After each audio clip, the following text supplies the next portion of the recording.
7 Strangest Cars Ever Made. You probably think you know what all cars are like, as different as cars can be. They're all pretty similar, right? Well, no, some are truly different, truly unique, truly baffling, and odd. These are the strangest cars ever made. Number 7. Trucktopus.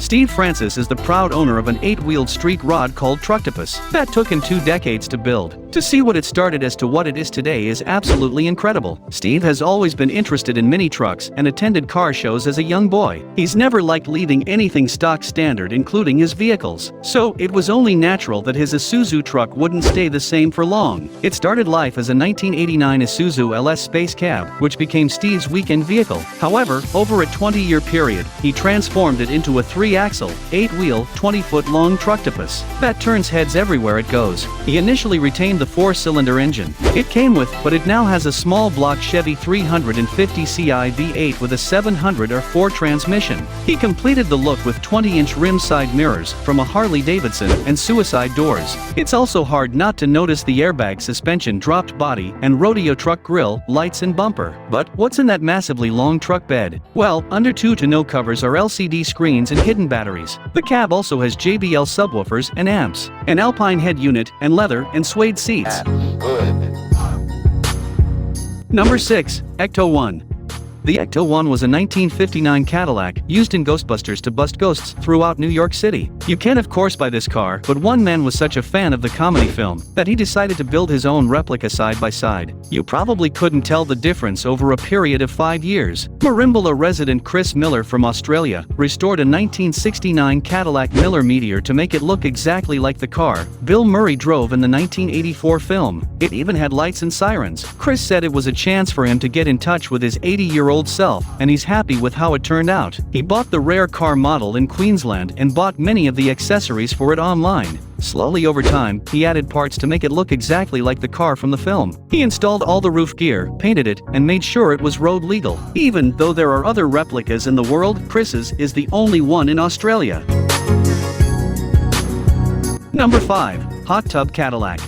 When you have a friend to bounce ideas off, it's amazing how many crazy things you can come up with. For 2 crafty Canadian engineers, that crazy thing was gonna be the world's fastest hot tub Cadillac. The 2 engineers spent 15 years planning the Carpool DeVille, a rear-wheel drive caddy with a 7.7-liter V8 to keep the water in the pool a balmy 38 degrees. Not only do they have a pool in their car, but the car is fully drivable, and the hot tub is fully operational with water jets. They purchased the 1969 Cadillac Coupe DeVille for around $800 and immediately got to work stripping it, reinforcing the frame, and making sure it was suitable for the installation of a hot tub with all those boxes ticked. They can now drive this car while sitting in a hot tub. Doesn't get much more absurd or awesome than that. But that wasn't even the end of their adventure. They started crowdfunding to take the car to Bonneville Speed Week in Utah and set the world record of having the world's fastest hot tub. Though, don't you think?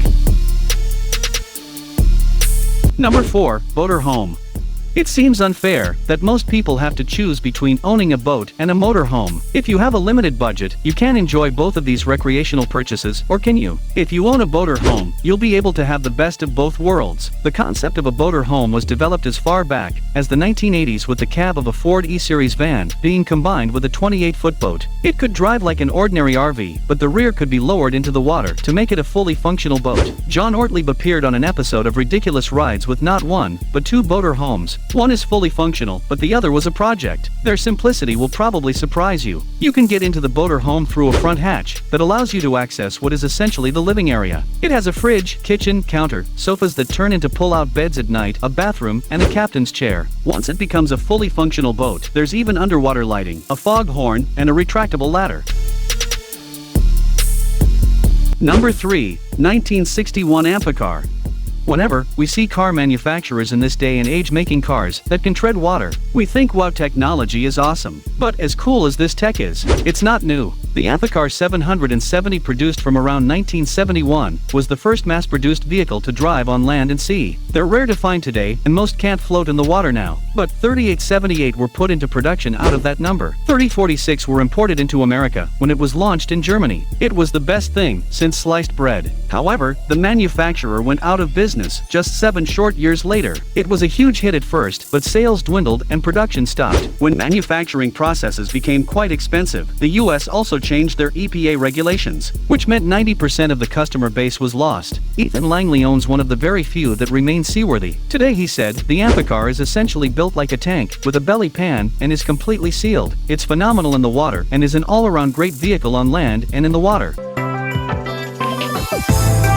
Number 2. 1962 Peel P50. With oil supplies under threat during the Suez Crisis of 1956, microcars like the 1962 Pop 50 were among the most popular on the market. They could run on the smell of an oily rag and were a dream to park, not to mention. They weren't all that much more complicated than a moped, but offered shelter and protection from the elements. Don't get me wrong, most people in their right mind wouldn't purchase this old classic from the 1950s and 60s. Now, but it was a cracker back in the day. The Peel P50 was a single-seated three-wheeler with a DKW motorcycle engine under the hood. It has a 3-speed gearbox with no reverse function and was the world's smallest production car. It also had the title of being the only one built on the Isle of Man. Some people might have been put off by the fact that you couldn't throw it into reverse, but let's face it, the fact that it weighed just 130 pounds means you could just lift it. Number 1. Banana car. Why have an ordinary car when you can have one that looks like your favorite type of fruit? For reasons unknown, Kalamazoo, Michigan resident Steve Braithwaite built a banana car out of a Ford F-150 pickup truck. His banana car started its journey as a 1993 truck before becoming a rolling banana replica. With the help from the fabrication studio, Newton Brothers, now he tours around the United States in it, gives rides to kids, and takes it to fairs. Matchbox must have been pretty impressed because now they sell a Kalamazoo big banana car toy, which you can buy on Amazon, as you would imagine. A giant banana traveling down the road with 4 passengers gets a lot of attention, and they were pulled over at about 7:30 one morning by police in 2020 while heading on a road trip to Texas after running the plate split. One of the only excuses to have a vanity license plate. And hearing the story about the car, the state trooper gave a 20 bill back with his license and sent him on his way. Funnily enough, this 23-foot car holds the record for being the longest custom banana car in the world. But it's also the only one now. My car just seems boring.